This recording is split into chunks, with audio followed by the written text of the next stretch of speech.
जय हिंद प्यारे विद्यार्थियों। सामान्य हिंदी प्रश्नोत्तरी की इस क्लास में आप सभी का स्वागत है। आज की क्लास के अंतर्गत हम लोग शब्द व शब्द के भेद से संबंधित विगत प्रतियोगी परीक्षाओं में पूछे गए 55 अति महत्वपूर्ण प्रश्नों का हल देखेंगे और ये प्रश्न आप सभी की यूपी परीक्षा के लिए अत्यंत उपयोगी हैं। तो चलिए आज का पहला क्वेश्चन लेते हैं कि निम्न में से कौन सा शब्द विदेशी है। मयूर, मध्य, मील और वचन।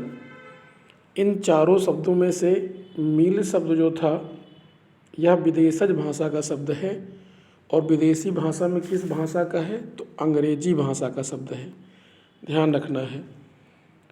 दूसरा क्वेश्चन है कि कारज किस प्रकार का शब्द है। कारज अर्ध तत्सम प्रकार का शब्द है, इसका तत्सम होगा कार्य। तो कारज अर्ध तत्सम की श्रेणी में आता है, इसका तत्सम होता है कार्य।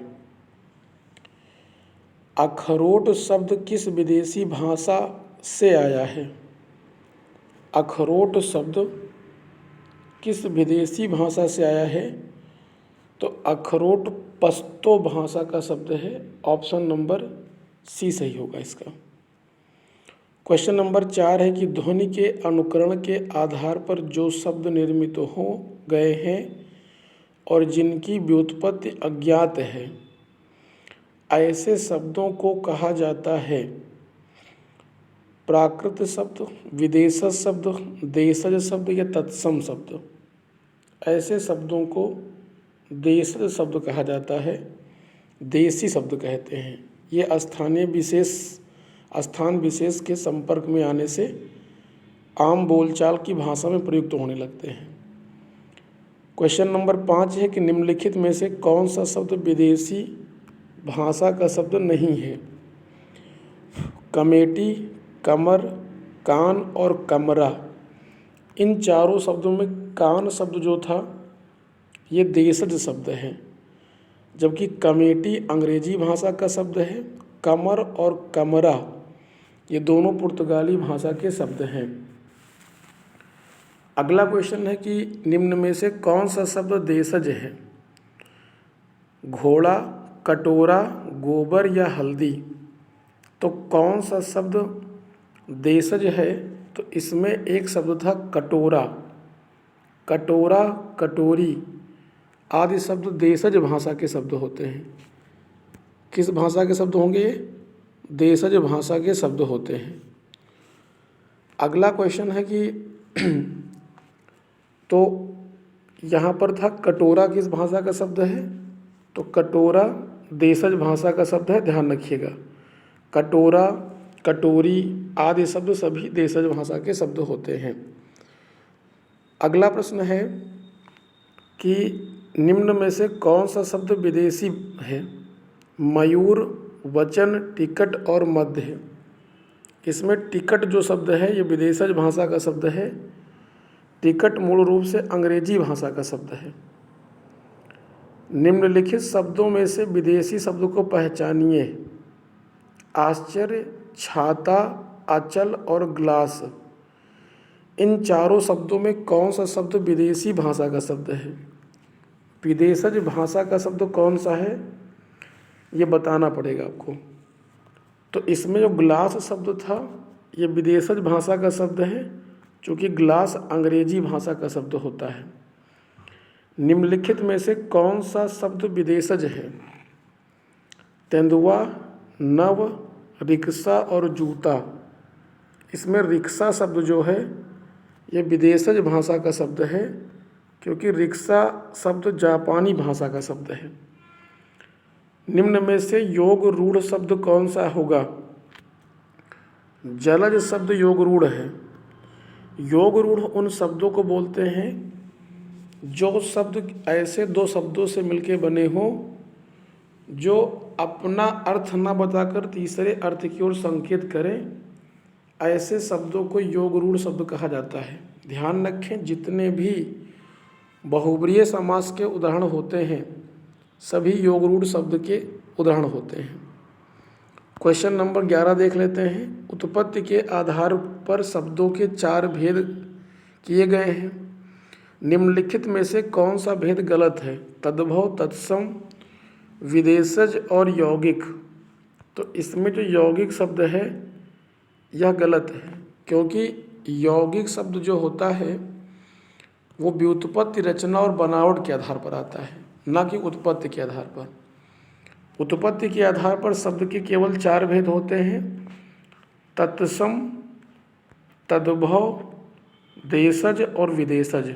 तो इसमें यौगिक नहीं होगा।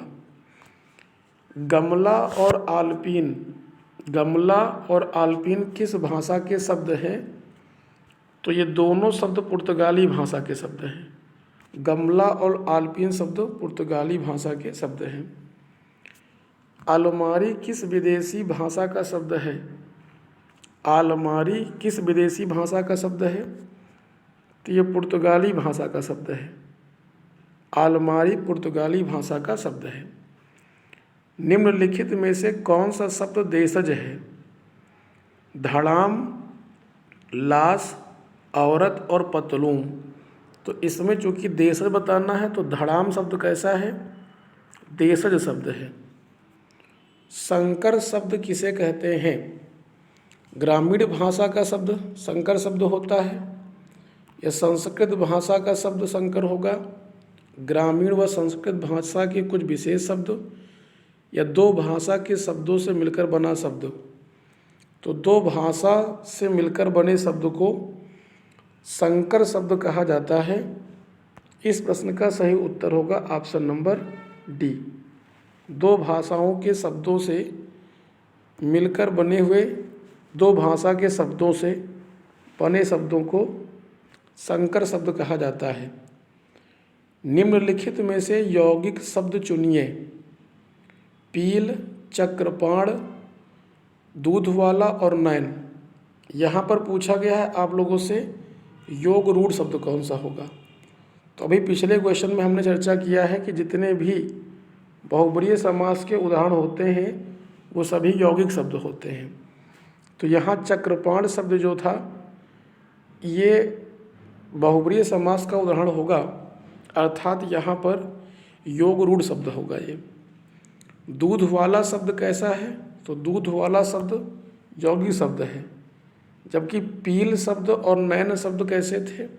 तो ये दोनों रूढ़ शब्द थे। क्वेश्चन नंबर 17 है कि व्युत्पत्ति के आधार पर किलकित कौन सा शब्द है? किलकित कैसा शब्द है? तो देशज शब्द है। ध्यान रखना है, किलकित शब्द जो है ये देशज शब्द की श्रेणी में आता है। 18 नंबर क्वेश्चन है, देशज शब्द छांटिए। सूरज, जन्म, तारीख या डिबिया। तो दिए गए शब्दों में डिबिया शब्द जो होगा वो देशज शब्द होगा। विदेशज शब्द कौन सा होगा? विदेशज शब्द है जीभ, वायु, चश्मा या जूता। तो इसमें चश्मा शब्द जो है ये विदेशज शब्द है, क्योंकि जानकारी के लिए बता दें कि चश्मा, चरखा, तनख्वाह शब्द फारसी भाषा के शब्द होते हैं। तो यह एक विदेशी शब्द है, जबकि जीभ, वायु और जूता ये स्वदेशी शब्द हैं। कौन सा फारसी भाषा का शब्द नहीं है? इस्तीफा, पैमाना, तनख्वाह और मलीदा। तो दिए गए शब्दों में कौन सा फारसी भाषा का शब्द नहीं है? तो इसमें इस्तीफा शब्द जो है ये फारसी भाषा के शब्द के अंतर्गत नहीं आता, क्योंकि जो इस्तीफा शब्द है ये अरबी भाषा का शब्द है, बल्कि पैमाना, मलीदा और तनख्वाह ये सभी शब्द जो थे ये फारसी भाषा के शब्द हैं। यदि अरबी भाषा के अन्य शब्दों की बात करें तो आज़ाद, इत्र, कागज़, कानून, किताब, जुलूस, जलसा, तमाशा और गरीब शब्द अरबी भाषा के शब्द थे। इस्तीफा भी अरबी भाषा का शब्द है। बाकी शेष पैमाना, मलीदा और तनख्वाह फारसी भाषा के शब्द हैं। क्वेश्चन नंबर 21 है कि पंकज, जलज आदि किस प्रकार के शब्द के अंतर्गत आते हैं? तो ये योग रूढ़ शब्द होते हैं। कैसे शब्द होते हैं? योग रूढ़ शब्द होते हैं। अगला क्वेश्चन है 22 नंबर कि निम्न में से कौन सा शब्द देशज है? देशज का मतलब है जो स्थान विशेष के प्रभाव में आकर के प्रयोग में आ गए। तो खिड़की शब्द कैसा शब्द है? देशज शब्द है। बाकी शेष जो फूल शब्द था, तो फूल, बच्चा और आग, ये तीनों तद्भव शब्द हैं। फूल का तत्सम फुल्ल होता है, आग का तत्सम अग्नि होता है और बच्चा का तत्सम वश होता है। निम्न में विदेशज शब्द कौन सा होगा? प्रिय है, उष्ट है, भक्त या अमीर। तो इसमें जो अमीर शब्द है ये विदेशज शब्द है। अमीर अरबी भाषा का शब्द है। बाकी शेष प्रिय, उष्ट और भक्त ये तत्सम शब्द थे। क्वेश्चन नंबर 24 है कि निम्नलिखित में से रूढ़ शब्द कौन सा होगा? नाक, दूध वाला, लंबोदर या घुड़सवार। तो इसमें जो लंबोदर शब्द होगा वो योग रूढ़ शब्द होगा, क्योंकि यह बहुब्रीय समास का उदाहरण है। जितने भी बहुब्रीय समास के उदाहरण होते हैं वो सभी योग रूढ़ शब्द होते हैं। जबकि यहाँ प्रश्न पूछा गया था कि रूढ़ शब्द कौन सा होगा, तो नाक शब्द जो होता है यह रूढ़ शब्द होगा। तो इस प्रश्न का सही उत्तर होगा ऑप्शन नंबर ए।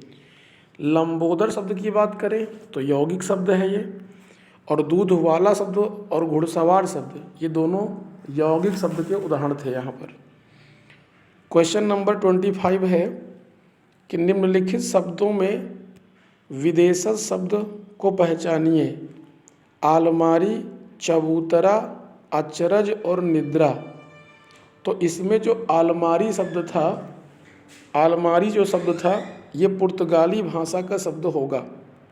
आलमारी पुर्तगाली भाषा का शब्द है। शेष अगर बात करें तो निद्रा कैसा शब्द है? ये तत्सम शब्द है। अचरज शब्द कैसा है? तद्भव, इसका तत्सम आश्चर्य होता है। चबूतरा तद्भव है, इसका तत्सम चरवोतरा होता है। 26 नंबर प्रश्न है कि उत्पत्ति के आधार पर शब्द के कितने भेद होते हैं? उत्पत्ति के आधार पर शब्द के भेद होते हैं 4। कौन कौन से 4 भेद होते हैं? देशज, विदेशज, तत्सम और तद्भव। ये सभी कैसे शब्द होते हैं? ये सभी शब्द जो होते हैं ये उत्पत्ति के आधार पर होते हैं। अगला प्रश्न है कि लान टेन शब्द निम्न वर्णों में से किस वर्ग में आता है? तो जो लानटेन शब्द होता है, लानटेन शब्द मुख्य रूप से अंग्रेजी भाषा का शब्द है, अर्थात इस शब्द को विदेशज भाषा की कैटेगरी में रखा जाएगा। तो लानटेन विदेशज शब्द है, अंग्रेजी भाषा का शब्द है। अर्थ के आधार पर शब्द के कितने प्रकार होते हैं? तो अर्थ के आधार पर शब्द के 4 प्रकार होते हैं। कौन कौन से होते हैं? तो एक होता है एकार्थी, अनेकार्थी, समानार्थी और विपरीतार्थी। ध्यान रखेंगे कि अर्थ के आधार पर शब्द के 4 भेद होते हैं। एकार्थी, अनेकार्थी, समानार्थी जिसको पर्यायवाची कहते हैं, और विपरीतार्थी अर्थात विलोम। कौन सा शब्द तुर्की भाषा का शब्द नहीं है? चेचक, बारूद, पैगंबर और बेगम। तो इसमें पैगंबर शब्द जो था ये तुर्की भाषा का शब्द नहीं है, बल्कि फारसी भाषा का शब्द है।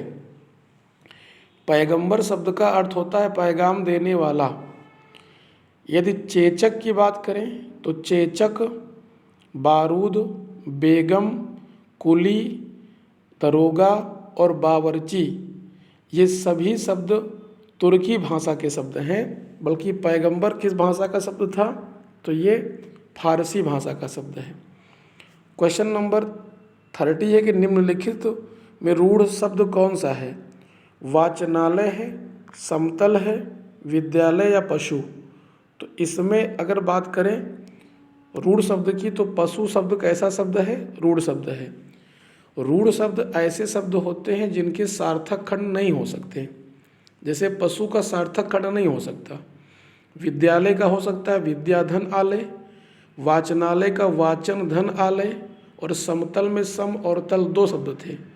तो वाचनालय, समतल और विद्यालय ये यौगिक शब्द थे, जबकि पशु रूढ़ शब्द होगा। काजू शब्द का संबंध किस भाषा के शब्द से है? तो काजू शब्द पुर्तगाली भाषा का शब्द है। तो इस प्रश्न का सही उत्तर होगा ऑप्शन नंबर सी। रेलगाड़ी तथा छायादार किस भाषा के शब्द हैं?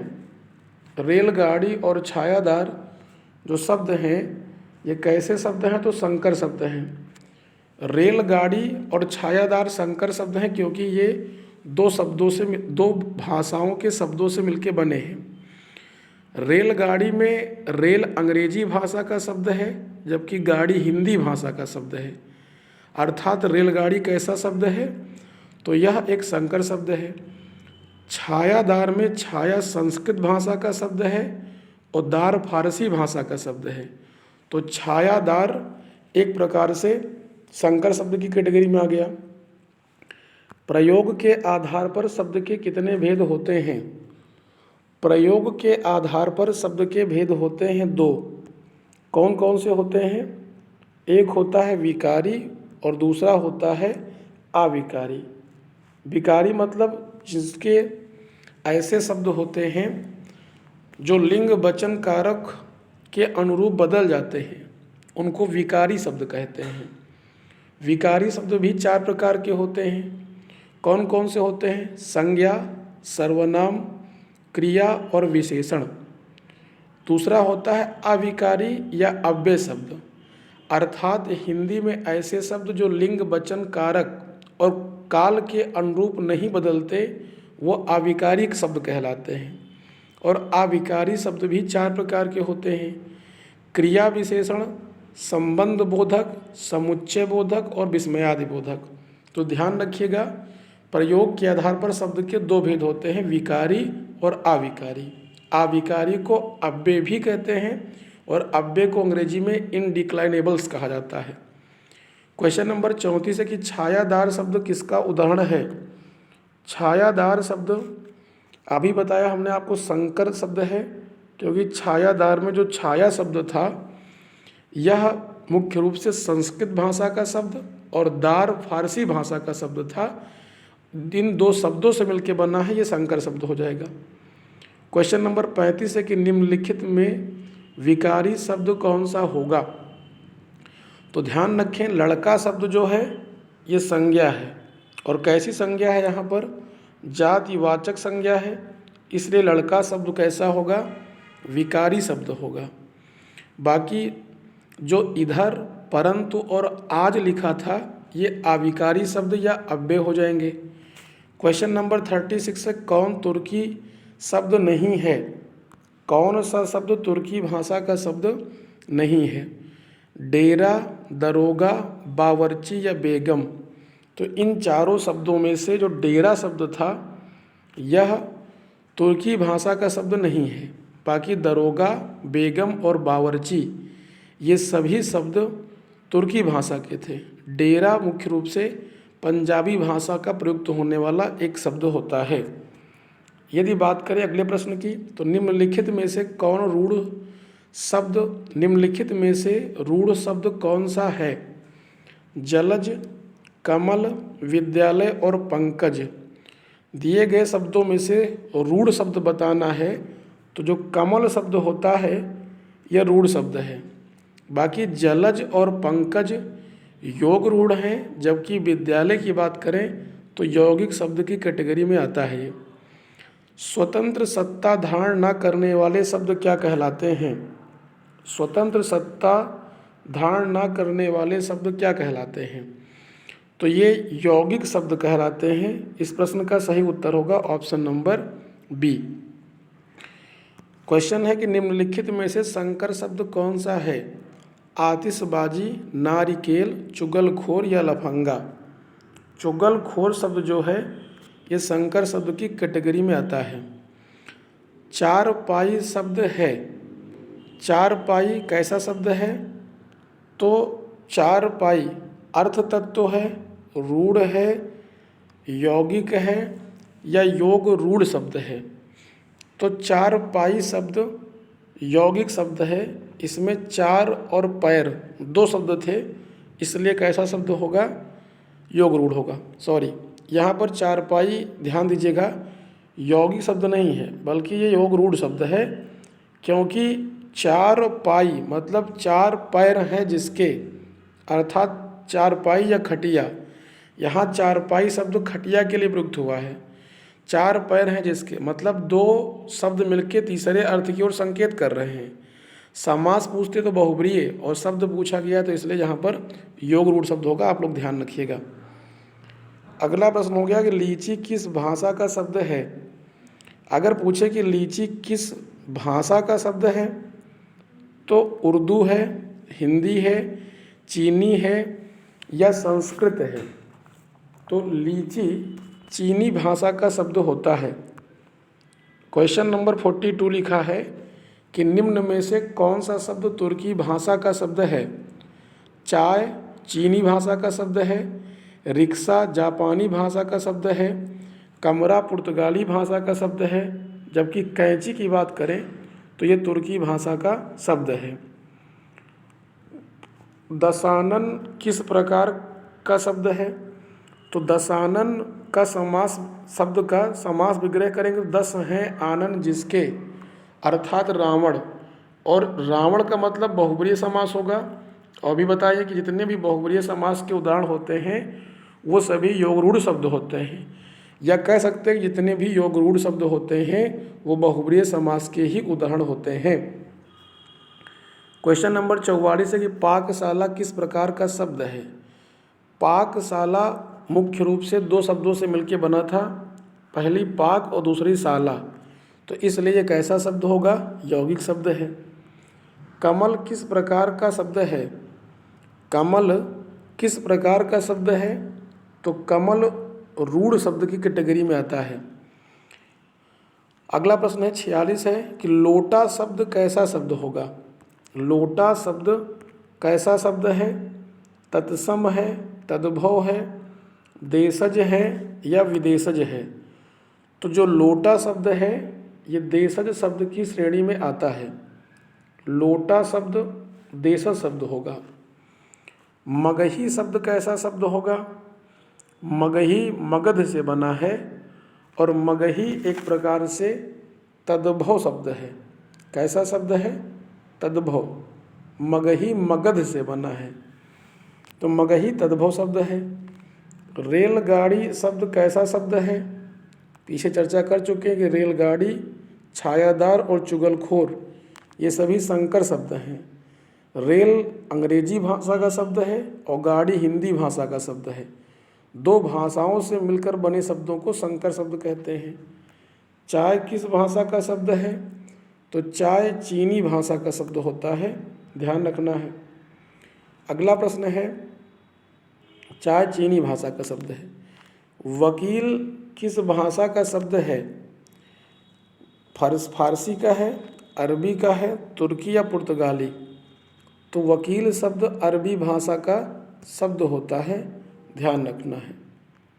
किस भाषा का शब्द है। अरबी भाषा का।